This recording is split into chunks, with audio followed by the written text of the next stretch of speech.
ఆ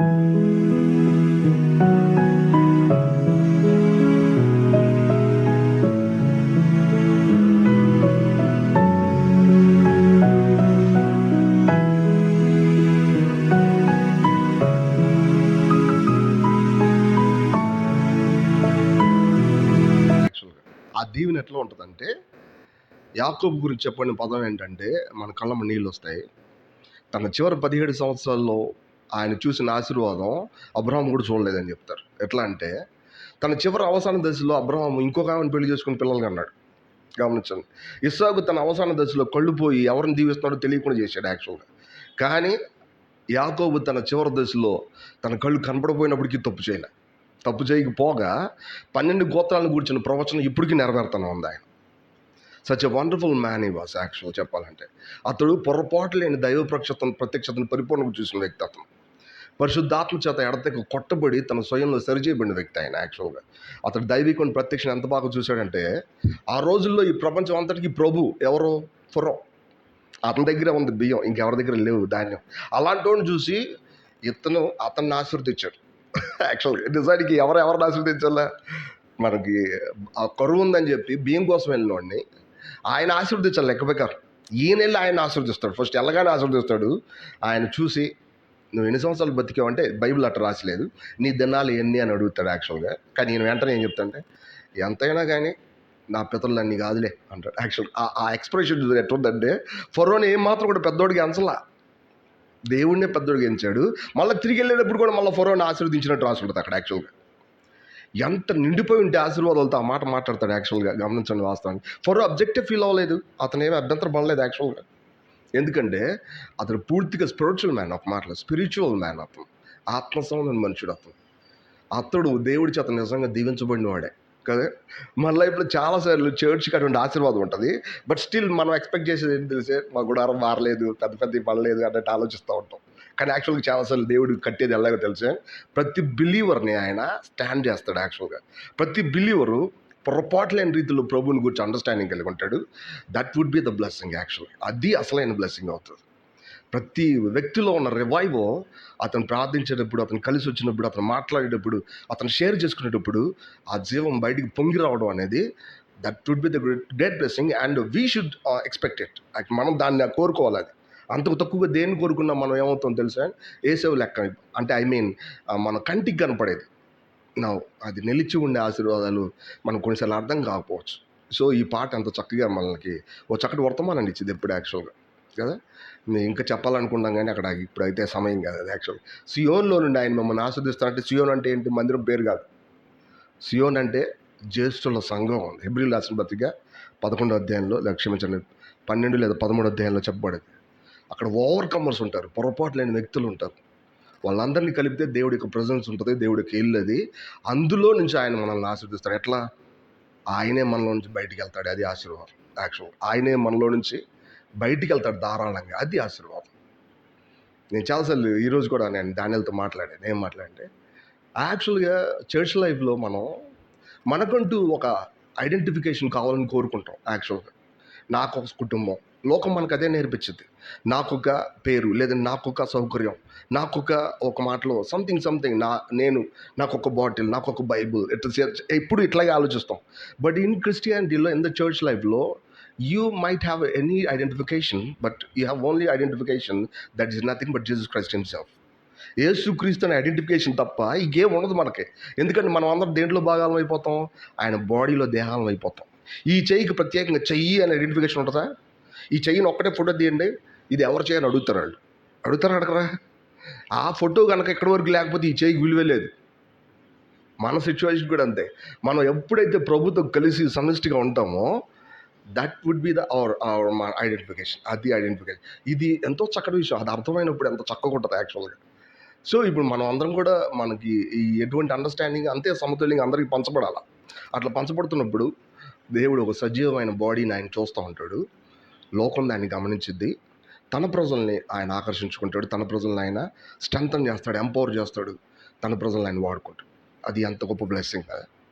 సో చాలాసార్లు ఒక క్రిస్టియన్స్ ఇలాంటి ఆశీర్వాదాన్ని ఆశించకుండా, అంటే దాన్ని పక్కగా ఉండడం అనేది సర్వసామాన్యం అయ్యింది. అయినా సరే దేవుడు తన ప్రజలకు ఓపికగా ఈ విషయాలు చెప్తానే ఉంటాడు. ఓపికగా అది కాదు ఇది, ఇది కాదు అది అని ఓపికగా చెప్తానే ఉంటాడు. మనం ఏం చేయాలా? దాన్ని ఎక్స్పెక్ట్ చేయాలా. అవును, కరెక్టే కదా. దాన్ని ఎక్స్పెక్ట్ చేసి దాన్ని ఎదురు చూస్తూ ఉండడం అనేది చాలా అవసరమైన అత్యవసరమైన విషయం, రైట్? సరే, ఒక వచనం చూసి మనం ప్రార్థన చేద్దాం.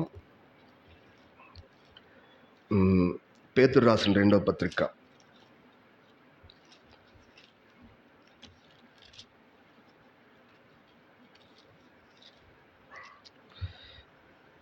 4 నుంచి మనం కింద 11 వరకు మనం మార్చి చదువుదాం. 4 నుంచి 11 వరకు మనం మార్చి నిజానికి అంతా మాట్లాడడం, ఏదో ఒక వచనం మాత్రం తీసుకుంటే అయినా ఆ విషయం మనం అర్థం చేసుకోవడానికి వీలుగా సహాయపడుతుంది. ఆ మహిమ గుణాతిశయములను బట్టి ఆయన మనకు అమూల్యములను అత్యధికమైన వాగ్దానములను అనుగ్రహించి ఉన్నాడు. దురాశను అనుసరించడం వలన లోకముందున భ్రష్టత్వమును ఈ వాగ్దానాల మూలంగా మీరు తప్పించుకొని దేవ స్వభావం మందు పాలివారగినట్లు వాటిని అనుగ్రహించు. ఈ హేతువు చేతనే మీ మట్టుకు మీరు పూర్ణ జాగ్రత్త గలవారై మీ విశ్వాసమునందు సద్గుణమును, సద్గుణమునందు జ్ఞానము, జ్ఞానమునందు ఆశా నిగ్రహమునందు సహనమునందు భక్తిని, భక్తి యందు సహోదర ప్రేమ యందు దయను అమర్చుకు. ఇవి మీకు కలిగి విస్తరించిన యెడల అవి మన ప్రభువైన యేసుక్రీస్తుని గూర్చిన అనుభవ జ్ఞాన విషయంలో మిమ్మల్ని సోమరులైనను నిష్ఫలులైన కాకుండా చేయను. ఎవరికి లేకపోవను వాడు తన పూర్వపాపాలు శుద్ధి కలిగిన సంగతి మర్చిపోయి గుడ్డివాడును దూరదృష్టి లేనివాడు. అందువల్ల సహోదరులారా, మీ పిలుపుట్టిన ఏర్పాటును నిశ్చయం చేసుకుంటూ మరి జాగ్రత్త పడుడి. మీరు ఇటు క్రియలు చేయరు వారైతే ఎప్పుడు తొట్టిల్లరు. అలాగే మన ప్రభువైన రక్షకుడైన యేసుక్రీస్తు యొక్క నిత్య రాజ్యం ప్రవేశం సమృద్ధిగా అనుగ్రహం. పీటర్ యెరూషలేములో చాలా పెద్ద బోధకుడు. ఒక మాటలో అతను అపోస్తులుడు. యెరూషలేములో ఉన్న అంత్యోకులో ఆ చర్చ్లో ఆయన మెయిన్ మెంబర్. ఒక మాటలో సంవత్సరాలు గడిచే కొద్దీ క్రిస్టియన్ లైఫ్ ఏమైపోద్ది అంటే రొటీన్ అయిపోతుంది. యాక్చువల్ అది ఎట్లా అయిద్దంటే కార్యక్రమాలకు అంటుకట్టబడిపోయి ఉంటాయి.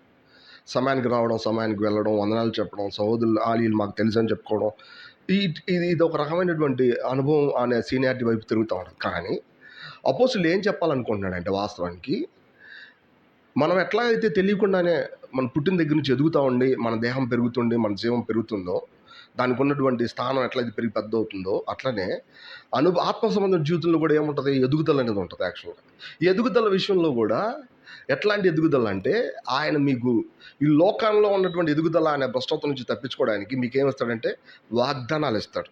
ఈ వాగ్దానాల్లో మనం ఏం చేస్తాం?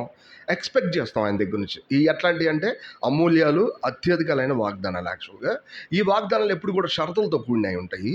సో ఇప్పుడు వాటిని మనం స్వతంత్రించుకోవడానికి మన యొక్క విశ్వాస జీవితాన్ని ఏం చేయాలా?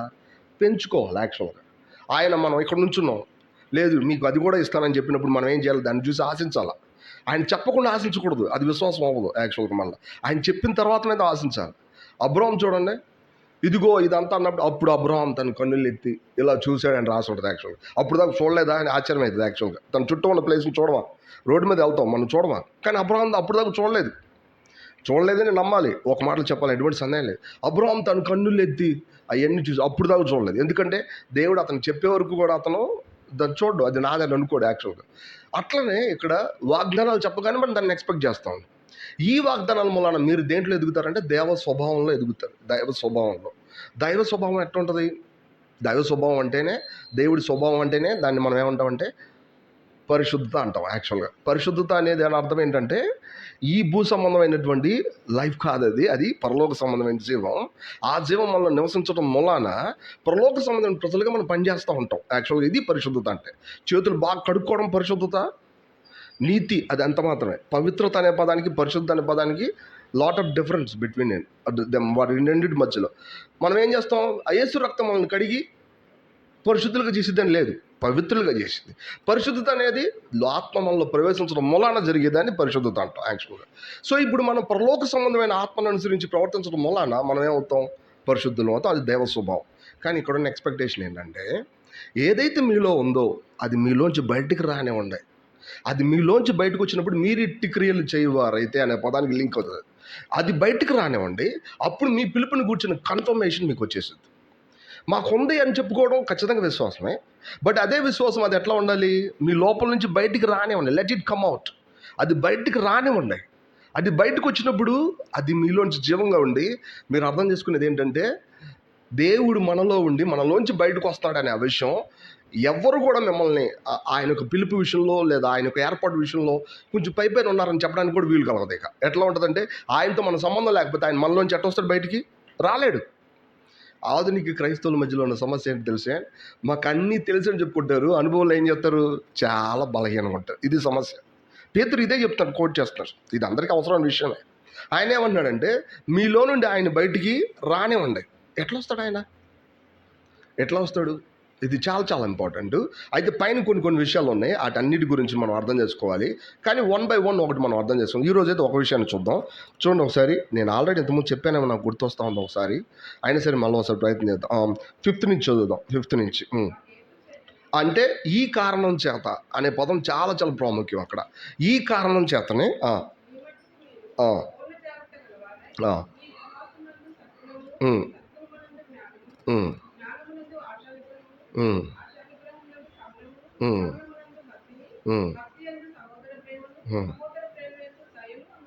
చాలా విషయాలు ఉన్నాయి. కానీ చాలా విషయాలు అంటే పేతురు ఒప్పుకోడు, ఒకటే ఉందంటాడు ఆయన. ఇక్కడ ఏమున్నాయి? విశ్వాసం నందు సద్గుణము, సద్గుణం నందు జ్ఞానం, జ్ఞానం నందు ఆశ నిగ్రహం, దయ, ప్రేమ, సహోదర ప్రేమ, ఇవన్నీ ఉన్నాయి. ఇవన్నిటిని చూసినప్పుడు చాలా ఉన్నాయి కదా అంటే, చాలా కాదు, ఇవన్నీ ఏంటి, ఒకటే అంటాడు ఆయన. ఒకటే అంటాడు. వీటన్నిటిలో ఒకటే. అదేంటి తెలుసా? దైవ స్వభావం. అదొకటే. సో వీటన్నిటిలో దైవ స్వభావంలో ఇవన్నీ ఉంటాయి యాక్చువల్గా. వీటన్నిటిని కూడా మనం విడదీసి చూడాలా. బట్ వీటన్నిటి యొక్క ఇంటర్లింక్ పోగొట్టుకోకూడదు. మళ్ళీ నేను ప్రేమలో శుభ్రంగా ఉంటాను కానీ దయ కలిగి ఉంటే నాకు ఇష్టం లేదండి అంటే కుదరదు అక్కడ. వాస్తవానికి నాకు సహోదర ప్రేమ అంటే బాగా తెలుసు కానీ జ్ఞానం లేదండి నాకు అన్నది బట్టి కుదరదు. వాస్తవానికి ఇవన్నీ విషయం కలిసి ఉండాలి. సో వీటన్నిటిని కలిసి ఉన్నప్పుడు చాలా చాలా ప్రాముఖ్యం. విశ్వాసానికి వెంటనే సద్గుణం లింక్ అయిపోవాలా, లేకపోతే విశ్వాసం తప్పుదో పట్టేస్తుంది. యాక్చువల్గా తప్పుదో పట్టింది. ఎంతమంది విశ్వాసం కలిగి ఉండి కూడా తప్పుడు విశ్వాసం ప్రాక్టీస్ చేసారో లెక్కలేదు. ఎందుకంటే విశ్వాసం అనే పదానికి ఉన్న ప్రిన్సిపల్ ఏంటంటే స్పిరిచువల్ ఎక్స్పెక్టేషన్ అని అర్థం. ఒక మాటలో కనపడని విషయాల గురించి ఎదురు చూడటం, అదే విశ్వాసం. విశ్వాసం అనేది నిరీక్షింపబడి వాటి యొక్క నిజ స్వరూపం, అదృశ్యమైన ఉన్నవంటకు. అంటే this is the evidence of the things which are unseen. చూడనటువంటి విషయాల గురించినటువంటి ప్రూఫ్ అది, అంతే ఒక మాటలు. సో ఇవి పరిశుద్ధమైనటువంటి ఆత్మల గురించి ఉంటుంది, అపవిత్ర ఆత్మల గురించి కూడా ఉంటుంది. మీకు తెలుసో లేదు, అపవిత్రమైనటువంటి విషయాల గురించి, శత్రువు యొక్క తంత్రాలను అనుసరించి, అపవిత్ర ఆత్మలను అనుసరించి కూడా వాళ్ళు కూడా అపవిత్రమైన విశ్వాసాన్ని కలిగి ఉంటారు. దాన్ని కూడా విశ్వాసాన్ని పిలుస్తారు ఆ విషయంలో. బట్ ఇక్కడికి వచ్చేసరికి అది కాదు. అందుకే విశ్వాసం నందు ఏముండాలా? సద్గుణం ఉండాలా. గుణం మారిపోకూడదు దాంట్లో. That's more important. గుణం లేకపోతే ఏమవుతుందో తెలిసే, మాకు అదివు ప్రభు, ఇదివు ప్రభు అని అడుగుతావు. ఎందుకు? ఆయన అడిగితే సమాధానం చెప్పాలా. ఎందుకు నీకు పెద్దది? ఎందుకు నీకు పెద్ద మినిస్ట్రీ? ఎందుకు నీకు ఎంతమంది జనాభా? ఎందుకు నీకు విస్తారమైనటువంటి మనీ? లేకపోతే ఎందుకు నీకు విస్తారమైన ఆరోగ్యం? ఎందుకు నీకు ఇవన్నీ అడుగుతాడు ఆయన చాలా సింపుల్గా. ఎందుకంటే నా కోసం అనే పదం అక్కడ తెలుసో తెలియక బయటకు వచ్చిందంటే వెంటనే శత్రువు మన మీద జ్వరపడతాడు యాక్చువల్గా. ఎందుకంటే బైబిల్ మొత్తం ఒక 2-3 వచనాల మీద హ్యాంగ్ అయి ఉంటుంది. సమస్తమును ఆయన మూలంగా, ఆయన కోసం ఆయనే చేసుకున్నాడు. సమస్తం ఎవరి కోసం చేసుకున్నాడు? చూడండి, ఆ వచనం చూడాలండి. కొలస్సీలకు రాసిన పత్రిక 1వ అధ్యాయం. కొలస్సీలు రాసిన పత్రిక 1వ అధ్యాయం 18వ వచనము దయచేసి 16వ వచనం చదువు దయచేసి. 16.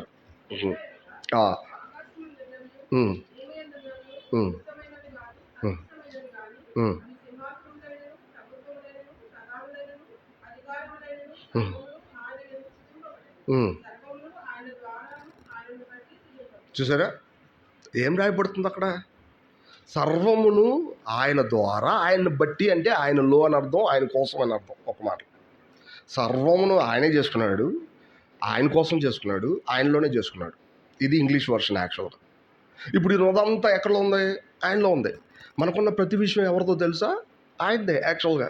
మనకున్న ప్రతి సంగతి కూడా ఆయనలోనే ఉంది. సో మన లైఫ్లో మనకున్న అసలైన ఐడెంటిఫికేషన్ లేదా మనకున్న అసలైన గుర్తింపు, మనకున్న అత్యంత అవసరత ఎవరిలో ఉంది యాక్చువల్గా? ఇప్పుడు చాలా పెద్ద సమస్య వచ్చింది. ఇది ఎవరిలో ఉంది? ఇప్పుడు మనకేం సమస్య లేదు, సామాన్యంగా ఉన్నాం. ఇప్పుడు ఎవరిలో ఉన్నాం? ఈ రెండు కూడా మనకి దిశనే మార్చలేదు, రెండు ఒకే ప్లేస్ చూపిస్తున్నాయి. ఎవరది? అందుకనే 1 కొరింథీ 1:30 వచనంలో ఆయన మూలంగా మీరు క్రీస్తు యేసునందు ఉన్నారు. చూసారు ఎంత క్లీన్గా ఉంది. సో ఇటువంటి లెన్స్లో నుంచి, ఇటువంటి లైట్లో నుంచి మనం చూసినప్పుడు మనకు వాక్యం కూడా బాగా అర్థమవుతుంది. సో ఇప్పుడు పేతురు ఎన్నో చెప్పాడు, వీటన్నిటిలో 1 బై 1 చూద్దాం. ఈరోజు అయితే ఒకటి చూద్దాం. అదేంటంటే 5వ వచనం బిగినింగ్ నుంచి మనం చూద్దాం. 5వ వచనం, ఫస్ట్ పేతురు మొదటి అధ్యాయం 5వ వచనం నుంచి మనం చూద్దాం. మనం అక్కడికి వెళ్దాం. ఉమ్, ఉమ్, ఉమ్, ఉమ్, చాలా వాస్తవానికి ఇక్కడ చాలా విషయాలు ఉన్నాయి, అన్ని ఇంటర్లింక్ అయి ఉన్నాయి. కానీ విశ్వాసం అనే దాన్ని మనం ఆలోచన చేద్దాం. క్రైస్తవుడికి విశ్వాసం అనే పదం తెలీదా యాక్చువల్గా?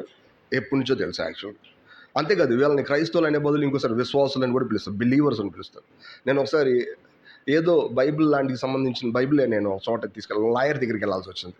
ఎప్పుడో చాలా ఆ పేపర్ ఎక్కడ పెట్టుకోవాలో తెలియక నా చేతిలో ఏదో సాంగ్ బుక్ లేదా బైబిల్ ఏదో బుక్లో పెట్టి తీసుకెళ్తే ఆయన నన్ను చూసి, ఏంటి నువ్వు బిలీవరా అన్నాడు. ఆయన ముస్లిం యాక్చువల్గా. ఆయన ఎవరు? ముస్లిం అయి ఉండి నన్ను ఎవరిని పిలిచాడు తెలుసా? నువ్వు బిలీవరా అని అడిగాడు. యాక్చువల్ మీరు ముస్లిం కదా, నేను బిలీవర్ అని అంటే యాక్చువల్గా వాళ్ళు కూడా దేన్ని ఎక్స్పెక్ట్ చేస్తున్నారు? కనపడని దేవుణ్ణి యాక్చువల్గా. సరే, దాని గురించి ఎంత క్లారిటీ వాళ్ళకు ఉందనేది పక్కన పెడితే, కనపడిన దేవుణ్ణి అంటే మనం కూడా ఏం చేస్తున్నాం యాక్చువల్గా?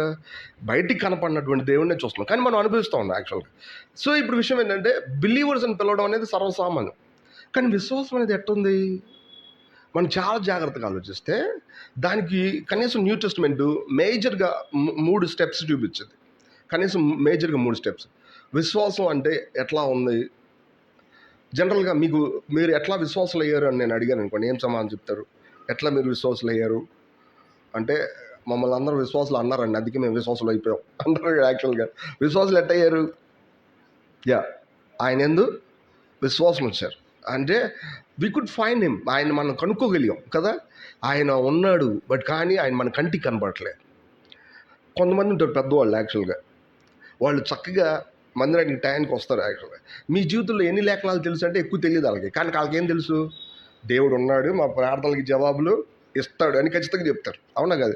వాళ్ళకి పెద్ద విషయాలు తెలియకపోవచ్చు, కానీ వాళ్ళకి ఎవరు తెలుసు? దేవుడు తెలుసు ఖచ్చితంగా. వీళ్ళని విశ్వాసాలు అనుకుని ఉండగలం మనం ఖచ్చితంగా. ఒకవేళ ఎదుగుదల అనేది పక్కన, ప్రస్తుతానికి ఎదగాలనేది కూడా అవసరమే యాక్చువల్గా. ఎదుగుదలని పక్కన పెడితే వాళ్ళ విశ్వాసం లేదని చెప్పగలమా? చెప్పలేమ్మా యాక్చువల్గా. సో విశ్వాసం అంటే కనపడిన సంగతులను చూపించేది.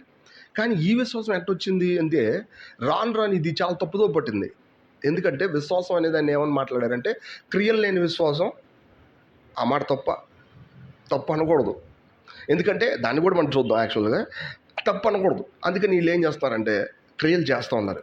కానీ అక్కడ ఏం మిస్ అయిందంటే, విశ్వాసం మిస్ అయింది. ఇది ఎక్కడ జరిగిందంటే, ఓల్డ్ టెస్ట్మెంట్ టైంలో మన పితరులైనటువంటి జ్యూస్ ఉన్నారు కదా, వాళ్ళ మధ్యలో జరిగింది.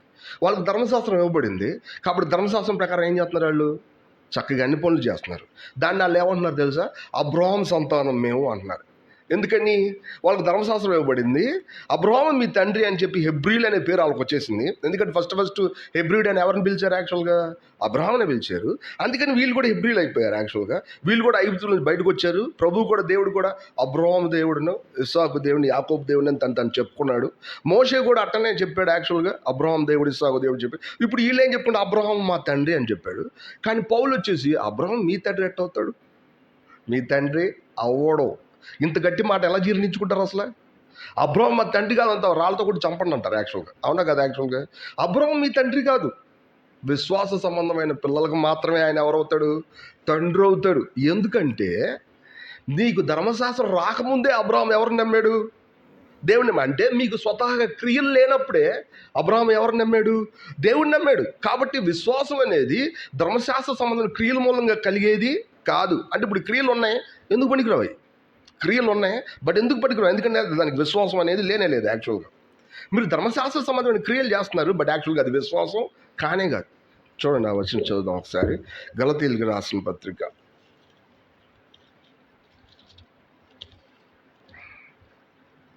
గలతీయులకు రాసిన పత్రిక 3వ అధ్యాయము 17వ వచనం చెప్తాం. 17వ వచనం చదువుతాం. గలతీయులు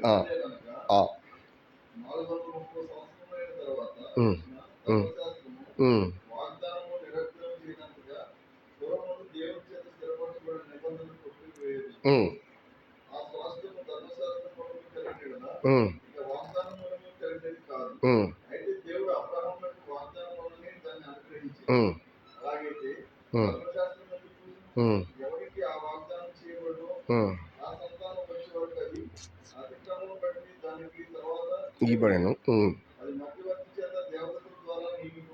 ఉమ్, మధ్యవర్తి ఎవరికి మధ్యవర్తి కాడు, ఉమ్, కానీ దేవుడు ఒక్కడే. ఉమ్, ధర్మశాస్త్రం దేని వాగ్దానానికి విరోధమైనదా? ఉమ్. అట్లా రాదు. అట్లా రాదు. జీవోపదేశకుడిగా ధర్మశాస్త్రము ఇవ్వబడి ఉన్న యెడల ఉమ్, వాస్తవముగా నీకు ధర్మశాస్త్రం మూలముగానే కలిగింది కానీ ఉమ్. యేసుక్రీస్తునందు విశ్వాసం మూలముగా కలిగిన వాగ్దానం విశ్వాసించు వారికి అనుగ్రహింపబడినట్టు ఉమ్. లేఖనం అందరినీ పాపంలో భవించింది. చివరి వచ్చిన చదువు 29 వచ్చిన రైట్. మీరు క్రీస్తు సంబంధులైతే ఆ పక్షమందు అబ్రహాము యొక్క సంతానమై ఉండి వాగ్దాన ప్రకారం వారసులై ఉన్నారు. చూసారా, వాస్తవానికి ఏం చెప్తున్నారు ఇక్కడ అపోస్తులు అంటే, గలతీయులకి సువార్త ప్రకటించాడు ఆయన. ఆ తర్వాత కొంచెం దూరం డిస్టెన్స్ వచ్చింది. ఈ లోపల నుంచి యెరూషలేము నుంచి కొంతమంది యూదులు వెళ్ళి ఏం చెప్తున్నారు వాళ్ళకి, ధర్మశాస్త్రం చేస్తేనే మీరు కూడా ఏమవుతారు, ధర్మశాస్త్ర సంబంధంగానే మీరు నీతిమంతులు అవుతారు అని చెప్పారు. యాక్చువల్గా ఇప్పుడు అపోస్తులకి పెద్ద పరిచయం మొదలైపోయింది. ఇంతకుముందు యేసుక్రీస్తుని నమ్ముకోండి అని చెప్తే సరిపోయింది. ఇప్పుడు యేసుక్రీస్తు అంటే ఏంటో క్లియర్గా చెప్పాల్సి వచ్చింది. యాక్చువల్గా ఏంటది, యేసుక్రీస్తు నందు విశ్వాసం, అబ్రహాం చేసిన విశ్వాసం ఒకటే. యాక్చువల్గా అబ్రహాంకి నీ సంతానం దేవుడు ఆశీర్దిస్తానని చెప్పిన ఆ సంతానం ఎవరంటే ధర్మశాస్త్రం కాదు, ఆ సంతానం ఎవరు, క్రీస్తు. యాక్చువల్గా సో ఇప్పుడు క్రీస్తునందు విశ్వాసం మాత్రమే మీకు అబ్రహాం యొక్క వాగ్దానానికి కావాల్సిన ఏర్పాట్లు చేస్తాయి. అబ్రహాంకి ఇచ్చిన వాగ్దానం ఒక్కటే పెద్దది ఈ భూమి మీద. మిగతా వాగ్దానాలన్నీ అందులో ఉన్నాయి అంతే. ఒక్కటే వాగ్దానం ఉంది బైబిల్ మొత్తంలో, అది క్రీస్తులో ఉంది. ఒక్క మాటలో అది ఒక్కటే ఉంది, మిగతా అన్నీ అందులో సబ్ అంతే. నేను నిన్ను నీ సంతానం, దట్స్ ఆల్. అంతా అంతలోనే ఉంది. క్రీస్తు అనేది ఎక్కడ ఉంది, అందులోనే ఉంది. ప్రతి వాగ్దానం క్రీస్తులో అవునన్నట్టు ఉంది. ఈ క్రీస్తు ఎక్కడ ఉన్నాడు, అబ్రహాం యొక్క వాగ్దానంలో మిళితం అయిపోయి ఉన్నాడు. యాక్చువల్గా ఈ క్రీస్తు బట్టే మనం అబ్రహాం యొక్క వాగ్దానంలో పాలిపోవస్తున్నాయి. మీరు గమనించండి, ఇది ఎట్లా వచ్చింది మీకు, మంచి క్రియలు చేశారు కాబట్టి అప్పుడు మీరు విశ్వాసులు అయ్యారా? మనల్ని అడుగుదాం. ఇప్పుడు ఆ వర్షాన్ని మనం ఇటు మారుతాం. ధర్మశాస్త్రం అనే పదం, శాస్త్రీయ పదం ఒకటి వాడబడింది. దాన్ని జాగ్రత్తగా మనం అర్థం చేసుకుంటే, ధర్మశాస్త్రం అంటే మనం పంటి బిగుతో మనం దేవుడి కోసం చేసిన మంచి పనులు అని అర్థం, ఒక వారిలో చెప్పాలంటే. సో ఇప్పుడు మంచి పనులు చేసినందుకు మీరు విశ్వాసులా? మరి చాలాసార్లు మంచి పనులు చేసినందునేగా మనం వాళ్ళకంటే గొప్ప వాళ్ళు, వీళ్ళకంటే గొప్ప వాళ్ళు అనుకుంటున్నాం. నేను అనుకున్నాను, నేను పలానా సంవత్సరం సేవకు వచ్చా అంటే వీళ్ళకంటే మంచోండే అని నేను అనుకున్నాను. వెంటనే నేను ఎక్కడ పడ్డా, విశ్వాసం అనే దాంట్లోంచి ఎక్కడ పడ్డా, వెంటనే ధర్మశాస్త్రం అనే దాంట్లో పడ్డా, తక్కువని పడిపోయాను నేను. వెంటనే నేను ఓడిపోతాను చూసి, ఏంటి ప్రభు ఎంత బాగా ఓడిపోయాను. నువ్వేది చేసావో దాంట్లో చూస్తున్నావు. యాక్చువల్గా అది నీ వల్ల కాదు. ఎలా పడిపోయానంటే, వాక్యం చదువుతున్నా నాకేమి ఇంట్రెస్ట్ అనిపించట్లా, ప్రార్థన చేయడం మొదలుపెట్టే ప్రార్థన నడవట్లా. ఎందుకని, నేను ప్రార్థన చేయాలనుకుంటున్నా, నేను చదవాలనుకుంటున్నా, నాకేం ఇంట్రెస్ట్ రావట్లే. ఇంట్రెస్ట్ రావడం కాదు, ఎవరో వెనక లాగినట్టు ఎండిపోయాను నేను. ఎందుకని, విశ్వాస సంబంధం లేకుండా వాక్యం నీకు అర్థం కాదు. విశ్వాసం మూలం కానిది ఏదో అది పాపం, విశ్వాసం మూలం కానిది ఏదో అది పాపం. విశ్వాసం వల్ల కాకపోతే ప్రార్థన నడవకూడదు కూడా. ఒక మాట చెప్పాలంటే వెంటనే మనం ఎక్కడికి వెళ్ళాలా, క్రీస్తులోకి వెళ్ళిపోవాలా ఒక మాటలో. లేకపోతే ఆత్మ సంబంధమైన పనులు ఏది మనలో వర్కౌట్ కాకూడదు. యాక్చువల్గా అది మంచి విషయమే. మనం తిరిగి ఎక్కడికి వెళ్ళిపోవాలా, మన మూలానికి వెళ్ళిపోవాలా, మన యొక్క సోర్స్కి వెళ్ళిపోవాలా, మూలానికి వెళ్ళిపోవాలి. మన ఓటములన్నీ మనల్ని ఏం చూపిస్తున్నాయో తెలిసే, నువ్వు నీ ప్లేస్ని వదిలిపెట్టావు అని చెప్తుంది. యాక్చువల్గా కష్టం గురించి, శ్రమ గురించి మాట్లాడట్లా, స్పిరిచువల్గా మనకున్న లైఫ్ని ఖర్చు పెట్టలేనప్పుడు చెప్తున్నాను నేను. యాక్చువల్గా కష్టపడినప్పుడు శ్రమ పడినప్పుడు దాని గురించి నేను మాట్లాడట్లా. స్పిరిచువల్గా మనం అంత స్వతంత్రాన్ని పోగొట్టుకుంటున్నప్పుడు మనం ఎక్కడ ఉన్నాం తెలుసా, ధర్మశాస్త్రం కింద పడుతున్నాం టక్మని. వెంటనే పౌలు అన్నాడు, మీకు అర్థం కావట్లేదు దీనివల్ల వచ్చిన రిజల్ట్ ఏంటో తెలుసా, అది మిమ్మల్ని భక్షించేసిద్ది. యాక్చువల్గా మిమ్మల్ని మీరే ఇది చేయట్లేదు అది చేయట్లేదు అని చెప్పి దేవుడి ముందు ఎదగడం పక్కన పెడితే చచ్చిపోతారు మీరు. అక్షరం మిమ్మల్ని ఏం చేసిద్ది, చంపేసిద్ది. యాక్చువల్గా సో అందుకని మీరు ఏం చేయాలి తెలుసా, విశ్వాసం అంటే మీరు క్రియలు చేశారు కాబట్టి విశ్వాసులుగా లేరు. మీకు తెలియకుండానే ఆయన నమ్మారు, తెలియకుండా అప్పుడు మీరు ఏమైపోయారు, నీతిమంతులు అయిపోయారు, విశ్వాసం మీకు వచ్చేసింది. This is the basis. యాక్చువల్గా ఈ బేసిస్ అనేది మనలో ఉంది. దీనికోసం మనం ఏం చేయాలి, కొత్తగా ఏం చేయవసరంలా. యేసుక్రీస్తుని కూర్చున్న సంగతి వింటే చాలు, మనం ఏమైపోతాం. విశ్వాసం అన్నది నిరీక్షింపబడే నిజ స్వరూపమే. ఆయన వినుట వలన విశ్వాసం కలిగిద్ది. అది కూడా అన్ని వార్తలు ఇంటే కాదు, ఏమవుద్ది, క్రీస్తుని కూర్చున్న మాట వలన కలిగిద్ది. ఎందుకని, క్రీస్తు విశ్వాసానికి కర్త. అక్కడ ఆయన మనలో దాన్ని కలిగిస్తాడు. యోహాను 10వ అధ్యాయంలో రాయబడి ఉంటుంది, జీవపు వెలుగు ఆయన. యాక్చువల్గా ఆయన లైట్ ప్రకాశించడమే కాదు, ఆ ప్రకాశించిన లైట్ ప్రకారం జీవించడానికి కావాల్సిన ఏర్పాటు చేస్తాడు ఆయన. యాక్చువల్గా అది మన లైఫ్లో, అది ఊరికిన విశ్వాసం. తెలిసింది, యేసుక్రీస్తు ప్రభువు నా కొరకు చనిపోయాడు, వెంటనే మనం ఏమైపోయాం, దాన్ని కాదనలేము. ఇంకా కాదనగలమా? ఒక ముసలావిడ అది ఎక్కడ కనపడుతుంది, నువ్వు యేసు ప్రభు దేవుడు కాదని చెప్పమంటే అది నా వల్ల కాదంట. నీకు ఎన్నో కష్టాలు ఉన్నాయి కదమ్మా, చాలా డబ్బులు ఇస్తా నీకు, నువ్వు యేసుప్రభు దేవుడు కాదని చెప్పంటే ఆమె ఏమంటుంది తెలిసే, నా వల్ల కాదండి, అది కాకుండా నీకు ఏదని చెప్పంటాను. ఎందుకని? ఎంత బాగా చెప్తే ఆమెకు అర్థమవుద్దట. ఆమె ఎప్పుడు దేవుడిని నమ్మేసుకుందా, ఆమె ఏమైపోయింది తెలుసా? విశ్వాసం అయిపోయింది అంతే. ఆ విశ్వాసాన్ని మనం ఎవరూ బ్రేక్ చేయలేరు యాక్చువల్గా. This is the basis of the faith. Next విషయం చూద్దాం చూడండి. నెక్స్ట్ విషయం రోమన్స్ చాప్టర్ 4, రోమపత్రిక 4వ అధ్యాయం. విశ్వాసం అనేది ఎంతటితో అయిపోలా, అది బిగిన్ అయింది. But at the same time విశ్వాసం ఎట్టుంది? రోమపత్రిక 4వ అధ్యాయము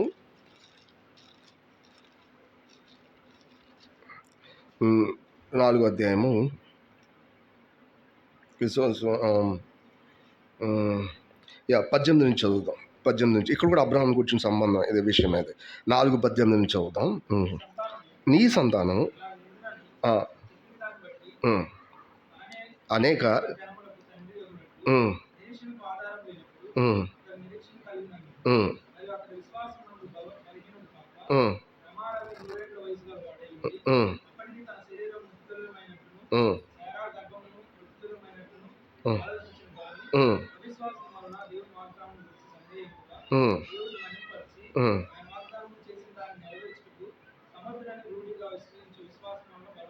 చూసారా ఏం చెప్తున్నాడు ఇక్కడ?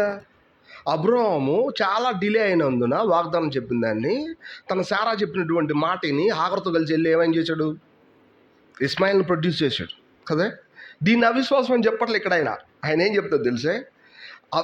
అసలు ఆ సందర్భాన్ని కూడా మాట్లాడకుండా ఆయన ఏం మాట్లాడుతున్నాడంటే, అబ్రహాము తన 100 years వచ్చినప్పుడు తన యొక్క స్థితి మృతతుల్యమైనట్టు ఆలోచించాడు. కానీ అది నిజం, ఫ్యాక్ట్, అది వాస్తవానికి. ఏంటి ఫ్యాక్టు? అతడు ఇంకొక సంతానాన్ని ఉత్పత్తి చేయడానికి అది ఎటువంటి కెపాసిటీ అతనికి బలం లేదు. యాక్చువల్ ఆయనకి మాత్రమే కదా, ఎవరికి లేదు, శారకు కూడా లేదు. అలా అని చెప్పి ఆయన వాగ్దానాన్ని నమ్మకుండా వదిలిపెట్టలేదు ఆయన. యాక్చువల్గా మీరు గమనించండి, వాగ్దానాన్ని వదిలిపెడితే ఏం చేయాలి తెలుసా? ముందు శారాన్ని పిలిచి, అమ్మ మనం మోసపోయాం, మన ఊళ్ళోనే ఉండుంటే బాగుండేది తల్లి, అక్కడ మన రక్త సంబంధులు ఉండేవాళ్ళు, మనం చచ్చిపోయినా వాళ్ళు శుభ్రంగా మనకి అన్నీ చేసేవాళ్ళు. ఇక్కడికి వచ్చాం మనం, ఇక్కడ ఎవరు మనోళ్ళు కాదు. యాక్చువల్గా మీకు తెలుసో లేదు, శారా చచ్చిపోయిన తర్వాత మొట్టమొదటిగా అబ్రహాంకి ఒక స్వాస్థ్యం వచ్చింది, మక్పేలా గుహం అని. యాక్చువల్గా దాన్ని డబ్బులు పెట్టి కొంటాడు. అదే ఫస్ట్ ప్రాపర్టీ ఆయనకి.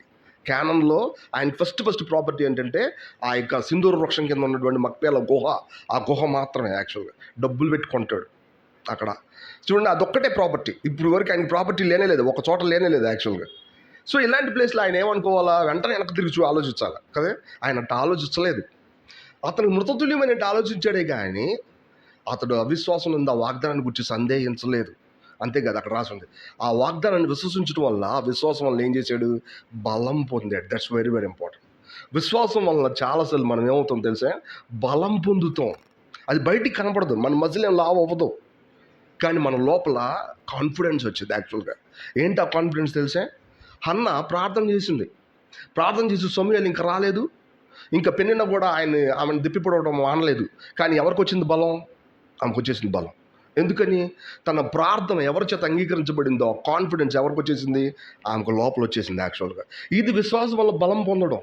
మనకున్న సమస్య విషయంలో దేవుడికి వాగ్దానం ఎత్తిపెట్టి ప్రార్థన చేసేటప్పుడు ఆయన ఎంత ఓపికగా మన లోపల ఒక కాన్ఫిడెన్స్ ఇస్తాడు. ఈవెన్ చర్చ్ లైఫ్లో దేవుడి వాక్యాన్ని ఆనందించేటప్పుడు కూడా, అంగీకరించేటప్పుడు, వినేటప్పుడు కూడా మన లోపల ఆ రీజన్స్ అన్నీ కలిపి చూపించి, ఆ కారణాలన్నీ నువ్వు భయపడాల్సిన అవసరం లేదు అనే కాన్ఫిడెన్స్ ఇచ్చాడంటే అది దేనివల్ల కలుగుతుంది? ఒకసారి ఏం జరిగిందంటే, నేను ఆ పేరు చెప్పకూడదులే, మనకు తెలిసిన సిస్టర్ ఆవిడ. సో నైట్ టైం మీటింగ్ వచ్చారు ఆవిడ. అక్కడికి రావర్పల్లిలో పెట్టాం అప్పుడు మీటింగ్. మనం అప్పుడు ఫస్ట్ టైం గురించి మాట్లాడుతున్నాం. వచ్చినప్పుడు, అక్క మీరు ఎట్ట వెళ్తారంటే, వచ్చేటప్పుడు ఆమె ఎప్పుడు కూడా ఆ చీకట్లో వెళ్ళడానికి భయంగా ఉండేది ఆవిడకి. యాక్చువల్గా ఆమె ఎవరో కాదు, మరెక్క. యాక్చువల్గా వాస్తవానికి నేను ఎందుకు చెప్తానంటే ఆ అన్నమాట గుర్తొచ్చింది నాకు. విషయం ఏంటంటే, ఎట్ట వెళ్తావు అక్క చీకట్లో కదా నువ్వంటే, ఇప్పుడే చెప్పారుగా భయపడకూడదు అన్నారు. వెంటనే ఏమని తెలుసా? ఇప్పుడే చెప్పారు. నాకు విశ్వాసం పుట్టించింది ఆవిడ ఒక దెబ్బకి. ఆమె ఏమని తెలుసా? ఇప్పుడే చెప్పారు కదా నాన్న అంట. నాన్న అని పిలిచేది, మరి ఎట్లా పిలిచేది నాకు గుర్తు రావట్లేదు యాక్చువల్గా. అంటే సరే అట్టయితే ఓకే. మీరు చూడండి ఎట్ట వచ్చేస్తున్న బలం. ఇది నిజంగా విశ్వాసం వల్ల కలిగే బలం. అది ఆమె రీజన్ చెప్పింది, కానీ తన లోపల కాన్ఫిడెన్స్ ఉంది. మీరు గమనించండి, ఇట్లాంటి కాన్ఫిడెన్స్ మనకు సర్వసాధారణంగా వచ్చింది. సర్వసాధారణం. నీళ్లు తాగి గాలి పీల్చినంత ఈజీగా వచ్చింది. ఎందుకని? మనం దేంట్లో ఉన్నాం? వాగ్దానం మూలంగా. చాలాసార్లు వచ్చిన కష్టం ఏంటంటే, బలం పొందాలి అని ఈ కాన్సెప్ట్ని మనం మిస్ చేసాం. గమనించండి. అంతేకాదు దీని గురించే చాలా బోధలు ఉన్నాయి. నువ్వు ఏదైతే అడుగుతావో అది పొందావో నమ్ము, సెట్ అయిపోద్ది అని చెప్తారు. నువ్వు పొందున్నావు నమ్మడం అనేది నువ్వు తీసుకున్న నిర్ణయం కాదు, స్పాంటేనియస్గా జరిగే లైఫ్ ప్రిన్సిపల్ అది. నువ్వు అన్నం తినగానే ఏమవుద్దు, లోపలికి వెళ్ళి అరగమంటావా లేదని అడిగిద్దా? అది అడిగిద్దా? అరగమంటావా? నువ్వు చాలా తిన్నావు, దీన్ని అరగదీయమంటావు ఫస్ట్, లేకపోతే దీన్ని అరగదీయమంటావు అని అడిగిద్దా? లోపల అంతే, చేయాల్సిన పని ఏం చేసిద్ది అది చేసిద్ది. యాక్చువల్గా అది చేసి నీకు బలాన్ని ఇచ్చేసిద్ది. అది స్పాంటేనియస్గా ఆ సిస్టంలో దేవుడు పెట్టిన విధానం. అట్లనే మనం వాగ్దానం అయిపోయి చూస్తుంటే చాలు, వెంటనే ఏమవుద్ది, మనకి లోపల బలం వచ్చేసిద్ది. మనం ఏం చేస్తాం తెలుసా, కనీసం దాన్ని ఎక్స్పెక్ట్ చేయట్లా. ఆ వచ్చిన విశ్వాసాన్ని మనం ఎక్స్పెక్ట్ చేయట్లా. This is problem. వీళ్ళు అందుకే నీళ్ళు ఏమంటారు తెలుసా, నువ్వు నమ్మినట్టు నమ్మానని చెప్పు అంట. చెప్పడం వల్ల రాదు, నువ్వు దాన్ని నిజంగా సరిగ్గా చూడటం వల్ల ఆ నమ్మకం నీకు వచ్చేసిద్ది. సో ఇప్పుడు నువ్వు అడిగింది ప్రతిదీ పొందుతున్నావు, అది మీకు అనుగ్రహించబడింది అనే పదం అదొక వాగ్దానం కాదు, ఇట్స్ ఎ స్టేట్మెంట్. అంతే, అది వాగ్దానం కాదు, అది ఇట్స్ ఎ స్టేట్మెంట్. అది ఆ స్టేట్మెంట్ ఏంటో తెలుసా, if you are right in your place and you will get this kind of experience. అంతే, నువ్వు సరిగ్గా ఉంటే నీకు ఇది వచ్చేసిద్ది. అంతే, వాస్తవానికి అంతే. There is no doubt. వాస్తవానికి పిల్లలు పుట్టారా ఎదగకుండా ఆగిపోతారా? ఆరు వాస్తవం ఎదుగుతూనే ఉంటారు. ఎవరన్నా ఆగారంటే అది ప్రాబ్లం. యాక్చువల్గా అది చాలా రేర్గా కనపడింది. ఇది కూడా అంతే. మీ లోపల దైవికమైన వాగ్దానం వల్ల కలిగిన జీవితం ఉంటే కనుక, అంటే ఆ వాగ్దానం వల్ల మీరు వారసులు అయితే, మీకు తెలియకుండా ఆ విశ్వాసం వల్ల ఏమొచ్చింది, బలం వచ్చింది. బట్ మీరు దాన్ని ఎక్స్పెక్ట్ చేయండి చాలు, దాన్ని ఎదురు చూడండి. అబ్రహాం లాగా వాగ్దానాన్ని సరిగ్గా చూడండి, వెంటనే ఏమవుతుంది, బలం వచ్చింది. యాక్చువల్గా ఒక పెద్ద ఆయన చెప్పాడు, 100 ఏళ్ళ వయసులో దాదాపు 99 ఇయర్స్లో శారా అని ఒక రాజు తీసుకెళ్ళి పెళ్లి చేసుకోవడానికి రెడీ అవుతాడు. 7 సంవత్సరాలు అప్పుడు. ఎందుకంటే ఈమె చాలా అందంగా ఉందని చెప్పి ఆ రాజ్యంలో ఉన్నవాళ్ళు కొంతమంది ఆ రాజు ముందు పొగుడుతారు. వెంటనే నేను అడుగుతాను, 100 సంవత్సరాలు ఆవిడని పెళ్లి చేసుకుని అసలు ముందు పెట్టుకుంటాడా? యాక్చువల్లీ జనరల్ చెప్తాడు, దానికైనా ఉపయోగపడుతుంది ఆవిడ. కానీ విశ్వాసం వల్ల తను చాలా బ్రైట్గా కనపడుతుంది ఆవిడ. అది చాలా పెద్ద విషయం. మన లైఫ్లో చాలాసార్లు ఇట్లాంటివి మిస్ అవుతాం. మీరు అనుకుంటున్నారా శారాలో చేసినప్పుడు మన జీవితంలో చేయడని? మన సమస్య వచ్చినప్పుడే కనబడతాం మనం అంత బ్రైట్గా, మామూలుగా ఉన్నప్పుడు కనపడం. ఎందుకంటే మనకు నిజమైన అవసరం అక్కడే ఉంది. యాక్చువల్గా ఎట్లా నువ్వు అట్లా చేసావు అని అడుగుతారు మనుషులు, నువ్వు ఎలా అలా చేయగలిగావు అని అడుగుతారు. యాక్చువల్గా అది జరగదు, అది స్పాంటేనియస్గా మన నుంచి బయటకు వచ్చే లైఫ్ అది. కాబట్టి గుర్తుపెట్టుకోవాలా, విశ్వాసం వల్ల మనకి ఏమొచ్చింది, బలం వచ్చింది. ఆ బలం పెద్ద ఆయన ఒకసారి ఇట్లా చెప్పాడు. ఒక సహోదరుడు ఉన్నాడు, చాలా అభ్యంతరకరంగా ఉన్నాడు. నిజానికి తను మరి మేము వెళ్ళాలా వద్దని ఆలోచించేసాం. ఆయన గురించి నేను ప్రార్థన చేసిన తర్వాత దేవుడు నన్ను ఏం చేశాడంటే, సరే నువ్వు వెళ్ళు అని చెప్పి నన్ను బలపరిచాడు అని చెప్పాడు ఆయన. యాక్చువల్గా అన్నిసార్లు అలా జరిగిద్దని కాదు ఇక్కడ విషయం, కానీ ఆయన ఎవరి ద్వారా బలం పొందాడు, ఆయన ద్వారా బలం పొందాడు. ఆయన చెప్పిన మాట ఏంటో తెలుసా, నేను దేవుడి చేత బలపరచబడ్డాను అని చెప్పాడు. ఆ పదం మనకు అర్థం అవ్వాలి. అంతే, ప్రత్యేకంగా మనల్ని మనం బలపరుచుకునే విధానం వేరు, ఆయన మనల్ని బలపరచడం వేరు. అంతే ప్రత్యేకంగా మనకు అర్థం అవ్వాలి, అర్థమవుతుంది. అబ్రహాం చూడండి, తన వాగ్దానాన్ని చూసినప్పుడు అతడు దానివల్ల ఏం చేశాడు, బలం పొందాడు. అందుకని అతడు సొనగలేదు, గొనగలేదు. అది ఎంత చక్కటి విషయం. The second thing, third thing ఒకటి చూసి మనం ప్రార్థనలోకి వెళ్ళిపోం. చాలాసేపు మాట్లాడినట్టు అనిపించింది నాకు. గమనించండి, యాకోబు రాసిన పత్రిక 2వ అధ్యాయము, యాకోబు రాసిన పత్రిక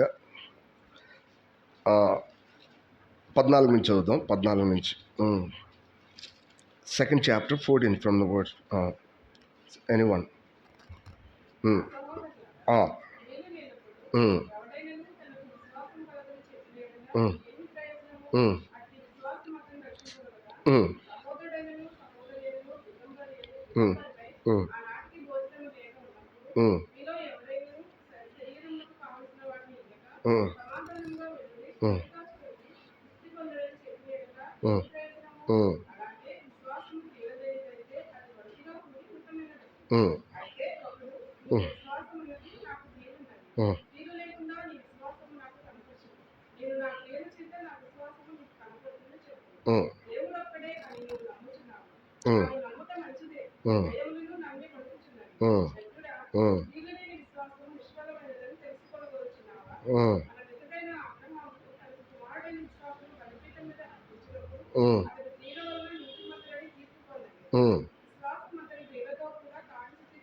గమనించారా? చాలండి, తర్వాత విషయాలని మనకు తెలుసు.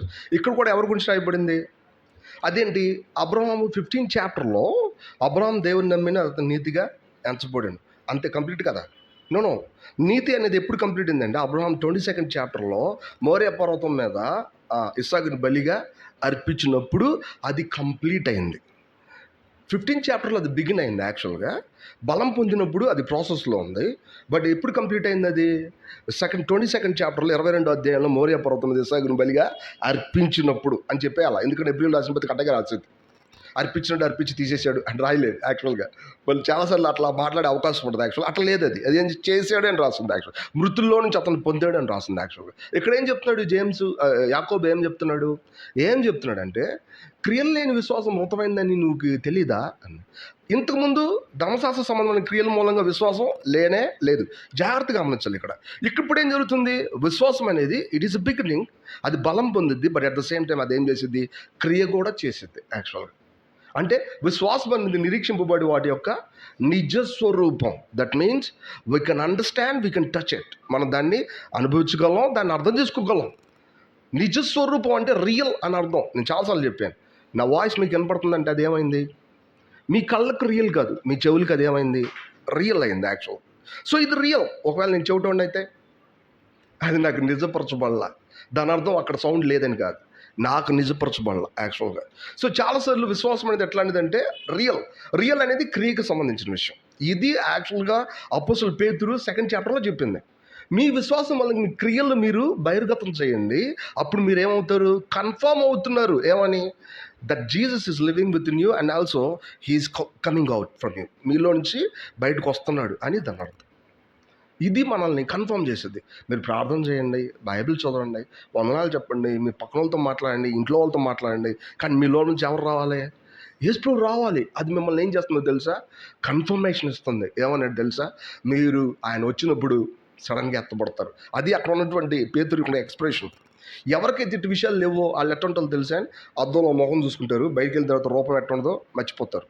అట్లనే వీళ్ళు పాపాలు ఒప్పుకుంటారు, పాపాలు క్షమించబడతాయి. క్షమించబడి కాబట్టి మళ్ళీ పాపం చేయకూడదని స్పర్శపోయిద్ది వాళ్ళకి. మళ్ళీ ఏం చేస్తారు?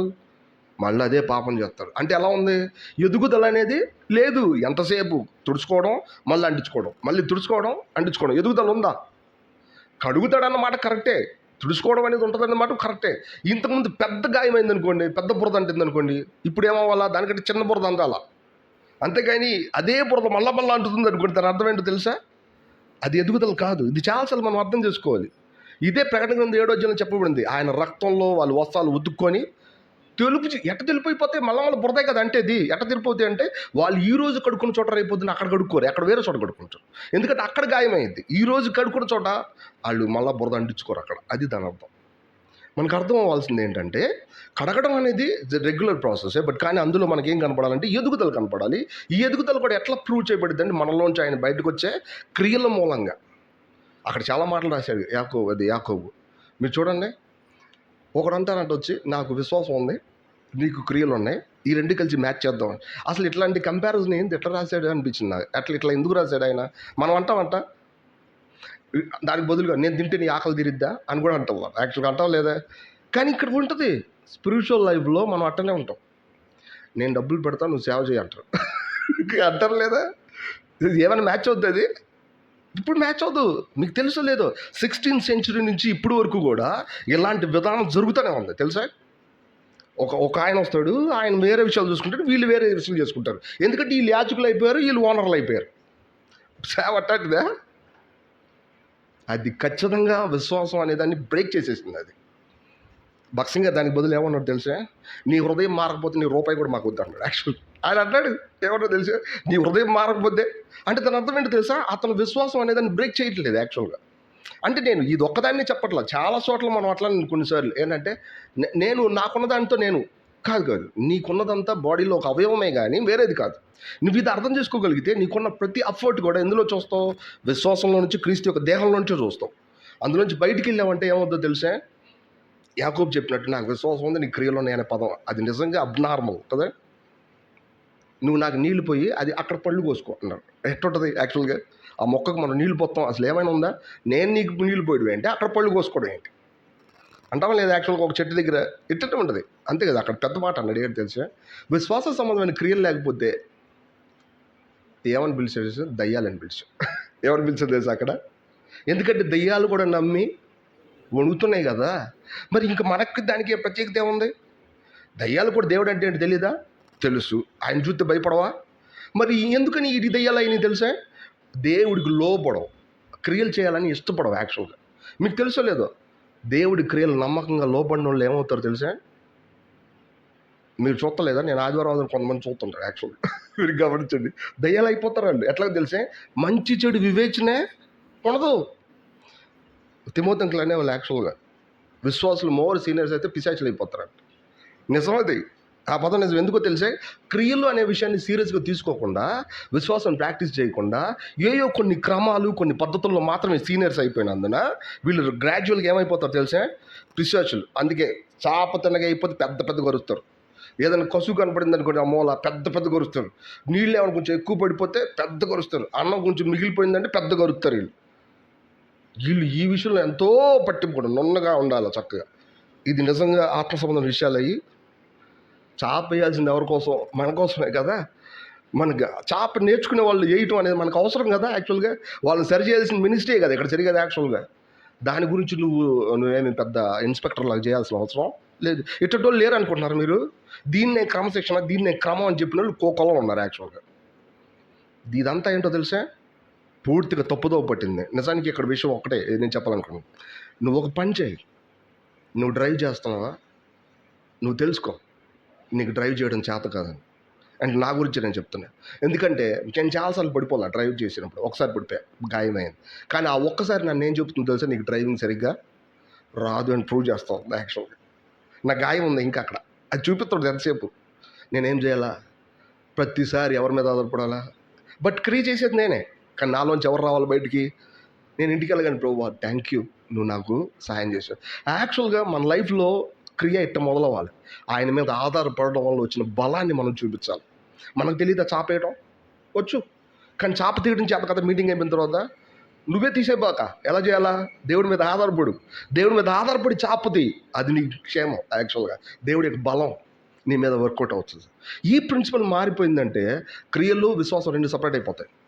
నువ్వు అట్ట అవ్వకూడదు. క్రియలు విశ్వాసం వల్ల కలిగిన క్రియలు అయి ఉండాలి. సో విశ్వాసం అనేది ఎంత, నేను ఇంకా బ్రీఫ్గా ఇంకా చాలా విషయాలు ఉన్నాయి. సరే మనం ఎంతతో ఆపేద్దాం యాక్చువల్గా.